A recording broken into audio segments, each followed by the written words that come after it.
Hello दोस्तों, स्वागत है आपका आपके अपने YouTube channel Lokesh Rathore lectures में। आज हम पढ़ेंगे कक्षा 12वीं फिजिक्स का फर्स्ट चैप्टर का नया टॉपिक, जिसका नाम है आवेशन। ठीक है दोस्तों, सबसे पहले हम देख लें आवेशन क्या होता है। तो दोस्तों, किन्हीं भी दो वस्तुओं को आपस में रगड़ कर या आपस में टच करवा कर आवेशित किया जाता है, वह प्रक्रिया आवेशन कहलाती है। जैसे कि हम देखते हैं मोबाइल को चार्ज करना। तो मोबाइल को हम चार्ज करते हैं, उसे विद्युत धारा से कनेक्ट करते हैं तो मोबाइल चार्ज हो जाता है, अर्थात विद्युत धारा प्रवाहित होने लग जाती है। ये सब क्या है? ये सब प्रक्रिया आवेशन के अंतर्गत आती है। ठीक है दोस्तों, आवेशन को इंग्लिश में चार्जिंग कहा जाता है। आवेशन को इंग्लिश में चार्जिंग कहा जाता है। आवेशन दो प्रकार का होता है। पहला होता है संपर्क द्वारा आवेशन, दूसरा होता है प्रेरण द्वारा आवेशन। संपर्क द्वारा आवेशन में आता है दो वस्तुओं को आपस में रगड़ा जाता है या एक दूसरे से कनेक्टेड किया जाता है। ठीक है, अब हम देखेंगे संपर्क द्वारा आवेशन भी दो प्रकार का होता है। उसमें पहला होता है घर्षण द्वारा आवेशन, दूसरा होता है चालन द्वारा आवेशन। ठीक है दोस्तों, तो आज हम देखेंगे घर्षण द्वारा आवेशन, जो संपर्क द्वारा आवेशन के अंतर्गत आता है। ठीक है दोस्तों, तो घर्षण द्वारा आवेशन में हम देखेंगे घर्षण द्वारा आवेशन। ठीक है दोस्तों, देखना दोस्तों, इसमें क्या होता है, माना हमने दो वस्तुएं ली, पहली जिसका नाम दिया एक, दूसरी जिसका नाम दिया दो। ठीक है, दोनों वस्तुओं को हमने आपस में रगड़ना प्रारंभ किया और रगड़ते वक्त हमने देखा कि जो वस्तु एक है उसमें से एक इलेक्ट्रॉन निकलकर कहाँ चला गया? वस्तु दो में चला गया। कहाँ चला गया? एक इलेक्ट्रॉन निकलकर वस्तु दो में चला गया। ठीक है दोस्तों, तो हमें पता है पहले से, यदि कोई वस्तु इलेक्ट्रॉन का दान करती है तो वह क्या हो जाएगी? वह धनावेशित हो जाएगी। तो वस्तु एक पर किस प्रकार का आवेश आ गया? धनावेश आ गया है। ठीक है दोस्तों, किस प्रकार का आवेश आ गया है? वस्तु एक पर धनावेश। फिर हमने देखा कि वस्तु दो ने इस इलेक्ट्रॉन को ग्रहण किया। तो हमें पता है यदि कोई वस्तु इलेक्ट्रॉन को ग्रहण करती है तो उस पर कौन सा आवेश आएगा? ऋणावेश। तो वस्तु दो पर किस प्रकार का आवेश आ गया?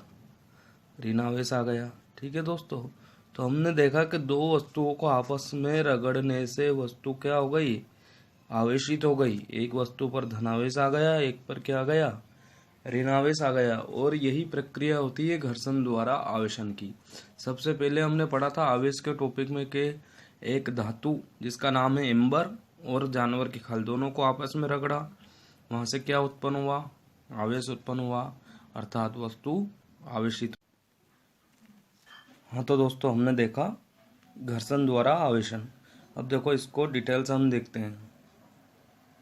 देखो दोस्तों, क्या हुआ घर्षण द्वारा आवेशन में? हमने देखा इस प्रक्रिया में एक वस्तु को दूसरी के साथ रगड़ा जाता है एवं एक वस्तु से दूसरी वस्तु में इलेक्ट्रॉन का स्थानांतरण होता है। ठीक है दोस्तों, ये हमने देखा। जिस वस्तु में इलेक्ट्रॉन ग्रहण होते हैं उन्हें ऋणावेशित, तथा जिस वस्तु में इलेक्ट्रॉन की हानि होती है उन्हें धनावेशित कहते हैं। यह देखा हमने, किसी वस्तु को आपस में रगड़ा जाता है तो एक वस्तु ऋणावेशित हो जाती है और एक वस्तु धनावेशित हो जाती है। ठीक है, आगे देखेंगे हम घर्षण द्वारा आवेशन की प्रक्रिया में दोनों वस्तुओं पर एक समान परिमाण का परंतु विपरीत चिन्ह का आवेश प्राप्त होता है। ठीक है दोस्तों, अब ध्यान रखना, जो आवेश प्राप्त होता है उसका परिमाण एक समान होता है, परंतु चिन्ह क्या होते हैं? विपरीत होते हैं।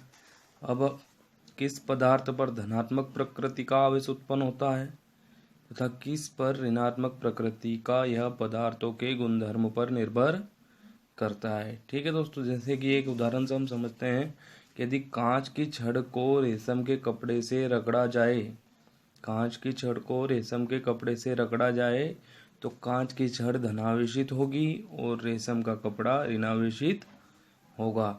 ठीक है दोस्तों, उम्मीद करता हूँ इतना आपको अच्छे से समझ में आया होगा।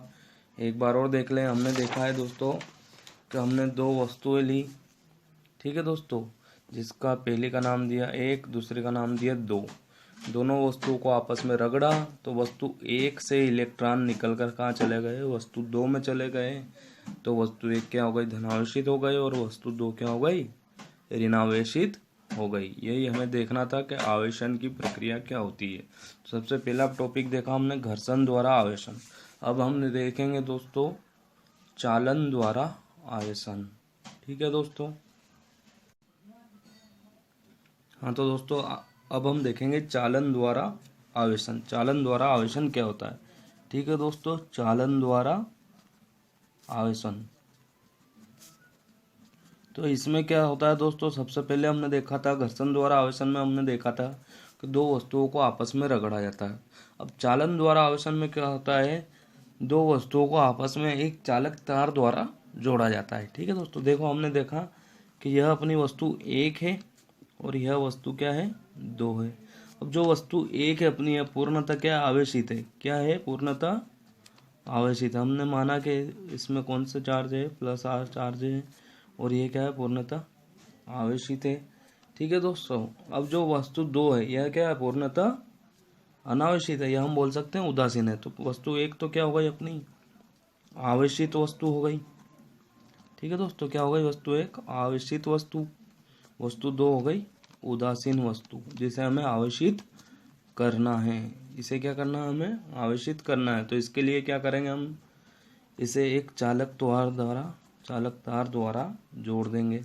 हमने देखा यहाँ पे इसे, इन दोनों वस्तुओं को हमने एक चालक तार द्वारा जोड़ दिया। ठीक है दोस्तों। अब देखो दोस्तों क्या होगा, इस कंडीशन में क्या होगा कि जो आवेशित वस्तु है उससे इलेक्ट्रॉन इस चालक तार के द्वारा अनावेशित वस्तु में स्थानांतरित होंगे। क्या होगा, आवेशित वस्तु से इलेक्ट्रॉन चालक तार द्वारा अनावेशित वस्तु में स्थानांतरित होने लग जाएंगे, और ये तब तक होता रहेगा जब तक दोनों वस्तुओं में आवेश का मान समान नहीं हो जाए। ठीक है, जैसे कि आपको मैं एक उदाहरण से दर्शाता हूँ कि एक पानी की टंकी हमने यहाँ पर रखी हुई है, उसमें से एक पाइप जोड़ा और एक टंकी पानी की यहाँ पर रखी हुई है। ठीक है, ये ऐसे एक टंकी रखी हुई है। तो दोस्तों यदि ये टंकी भरी हुई है और ये अल्प भरी हुई है या आधी भरी हुई, तो इस वस्तु से, इस टंकी से पानी तब तक इस टंकी में आएगा जब तक ये पूरी ना भर जाए। ठीक है दोस्तों, क्योंकि इस टंकी का लेवल ऊपर है और इसका नीचे है।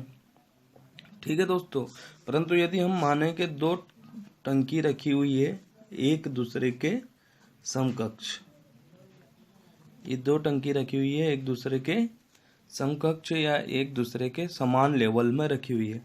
अब ये टंकी इतनी भरी हुई है, ये टंकी इतनी भरी हुई है, तो ये इसमें जो वाटर है कब तक आएगा, जब तक दोनों टंकियों का लेवल इक्वल ना हो जाए, लेवल क्या ना हो जाए, बराबर ना हो जाए। ठीक इसी प्रकार इस प्रक्रिया में क्या होगा कि वस्तु एक द्वारा इलेक्ट्रॉन का स्थानांतरण तब तक होगा जब तक वस्तु दो में आवेश की मात्रा समान ना हो जाए। ठीक है, यहाँ पे लेवल पर डिपेंड करता है दोस्तों, यहाँ पर विभव पर डिपेंड करता है। विभव के बारे में हम आगे अच्छे से पढ़ेंगे। तो यहाँ पर जब तक दोनों के विभव बराबर ना हो जाए तब तक आवेश का प्रवाह या इलेक्ट्रॉन का प्रवाह होता रहेगा। और विभवांतर, दोनों विभव का अंतर क्या कहलाता है, विभवांतर कहलाता है। विभवांतर क्या ना हो जाए, शून्य ना हो जाए। ठीक है दोस्तों, V1 minus V2 is equal to क्या ना हो जाए, जीरो ना हो जाए, तब तक ये आवेश का प्रवाह होता रहेगा। ठीक है दोस्तों, ये देखा हमने चालन द्वारा आवेशन। इसमें क्या होता है, एक आवेशित वस्तु को एक अनावेशित वस्तु से चालक तार द्वारा जोड़ा जाता है, और यह इसमें क्या होता है, आवेशित वस्तु से अनावेशित वस्तु में इलेक्ट्रॉन का स्थानांतरण होता है, और यह स्थानांतरण तब तक होता है जब तक दोनों वस्तुओं में आवेश का मान समान ना हो जाए, या हम बोले विभव का मान बराबर ना हो जाए।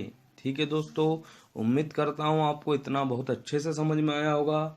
अब हम देखते हैं इसकी थ्योरी के बारे में, इसके बारे में कुछ पढ़ लें। ठीक है दोस्तों, देखो दोस्तों यहाँ पे क्या हुआ। हाँ दोस्तों, एक बात और ध्यान रखना, इसके बाद क्या करेंगे, दोनों वस्तुओं के आवेशित होने के बाद चालक तार को हम अलग हटा देंगे। ठीक है दोस्तों, सेम टू सेम अपने मोबाइल जैसा प्रक्रिया। मोबाइल में क्या होता है, विद्युत धारा हमने ली, मोबाइल चार्जिंग को हटा दिया। ठीक है दोस्तों, अब देखो परिभाषा। चालन द्वारा आवेशन की प्रक्रिया में एक अनावेशित वस्तु को आवेशित वस्तु के साथ चालक तार द्वारा जोड़ा जाता है।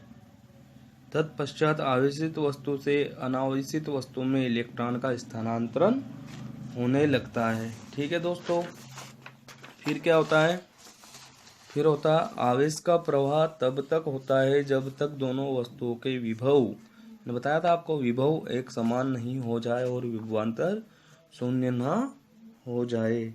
ठीक है दोस्तों, जैसे कि एक एग्जांपल से हम देखते हैं कि यहाँ पर एक वस्तु है, पहली वस्तु है जिसका नाम है 1, दूसरी वस्तु है जिसका नाम है 2। अब पहली वस्तु में आवेश का मान है +4 कूलाम और दूसरी वस्तु में आवेश का मान है -6 कूलाम।